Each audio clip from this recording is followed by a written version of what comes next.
Use what you love, create something from it that you can be proud of. And look back on it, reflect on it, it'll give you something to live for. Because if we don't have anything that we're proud of, anything to live for, then what are we even doing here?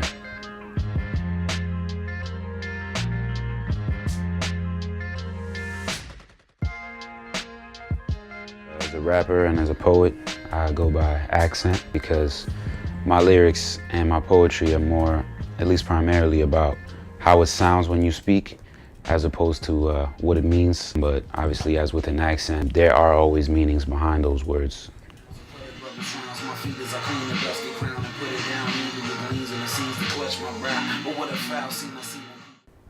I'm from the East Village of Manhattan in New York City. It's an area that historically attracted kind of more creative, artistic types. Nowadays, while the neighborhood is getting gentrified a lot more, so this neighborhood still has a reputation for having these little, these cute little gardens kind of scattered throughout the neighborhood.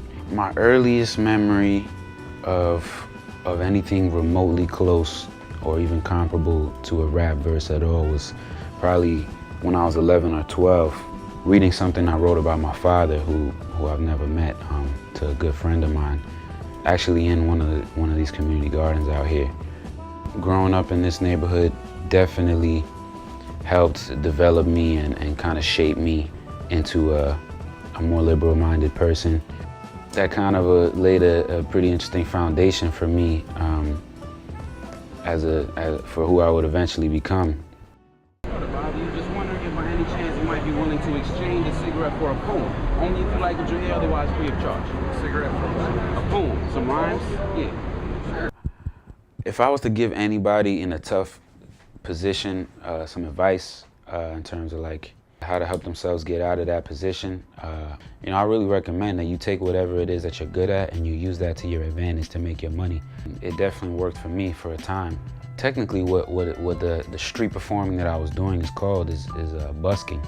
Basically just means performing some form of art in exchange for money, in exchange for compensation. Obviously, it's not the ideal way of making money, but as a rapper, it really helped me to become more approachable and more relatable to people. It also taught me like extreme, intense patience as well.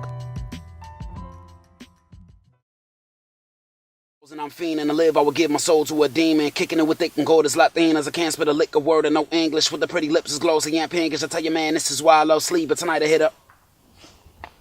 Keep that in the first one, and let me get one more. In the years between rapping for change and kind of what I'm going through now, a lot kind of happened. Getting regular paid gigs at different venues in the city and actually working in a studio recording music. One important factor to my current level of success was my relationship with Kinetics and One Love.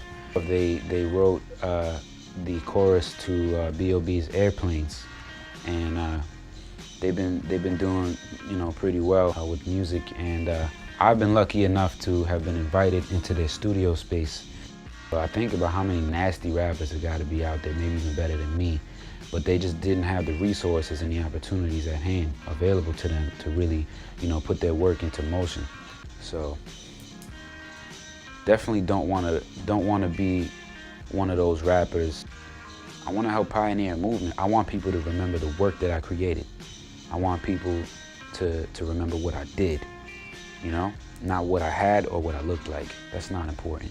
And that's the closest we have to immortality as human beings. So I guess I just want to be immortal.